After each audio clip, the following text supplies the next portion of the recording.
Come on in. Welcome to Focus Daily TV. Here on Focus Daily TV, we speak about revelation, the revealing of the truth, because it is the truth that shall make us free. We speak about biblical prophecy. We speak about the children of God who just so happen to be those commonly known as African Americans. We are the natives of this land known as the United States of America. Due to the fact that we lost sight of the laws and the word of God, we found ourselves as bondmen and bondwomen, as Deuteronomy speaks about. We find ourselves as citizens of a corporate state known as the United States Corporation. When exactly did United States come a corporation? Around 1933, in that time, in that era, when they began the Department of Vital Statistics, when they began registrations and birth certificates and social security numbers and things of that nature. Today, we're going to delve into this information and try to present it try to present it in an easily understandable format. So let's get straight into it. United States, according to Legal Information Institute, United States means a federal corporation. See, there it is, just laid out plain and simple like we like it.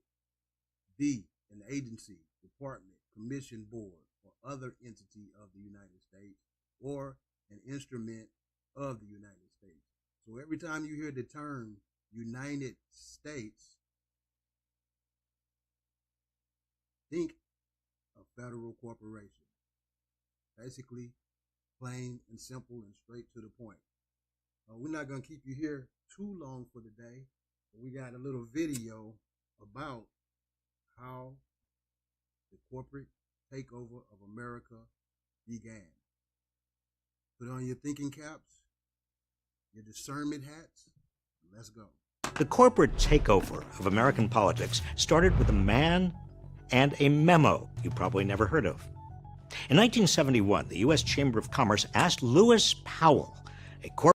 Now, although this began in the early 1900s, all throughout the 1900s, dang near to the end, they began to enforce this new demonic system of government, which is based upon the souls of men, bondmen and bondwomen, as Deuteronomy speaks of, and the selling of the souls of men, as Revelation speaks of. Let's see what happened in 1971. Corporate attorney, who'd go on to become a Supreme Court justice, to draft a memo on the state of the country. Powell's memo argued that the American economic system was under broad attack from consumer, labor, and environmental...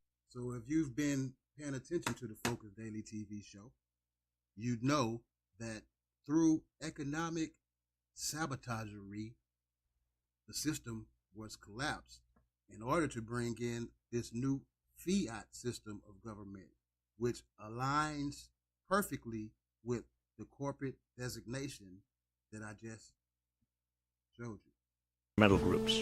In reality, these groups were doing nothing more than enforcing the implicit social contract that had emerged at the end of the Second World War. They wanted to ensure corporations were responsive to all their stakeholders, workers, consumers, and the environment, not just their shareholders. Powell and the Chamber saw it differently. So basically, they wanted to make sure the corporations had complete control over different sectors of the so-called federal government. In his memo, Powell urged businesses to mobilize for political combat and stressed that the critical ingredients for success were joint organizing and funding. The Chamber distributed the memo to leading CEOs. So joint organizing, just another code word for the corporate state, which consists of shareholders and whatnot. And large businesses and trade associations, hoping to persuade them that big business could dominate American politics in ways not seen since the Gilded Age. And it worked. Hey, there you have it. I'm being told to just leave it at that for today. Been on a little break, but we're back Tune in tomorrow for more interesting information about the truth of this world we live in. Something that might bring you up out of this matrix or the world of sin. Until the next time, Focus Daily. Hit that like button, subscribe, support the channel, hashtag Focus Daily TV, and we out.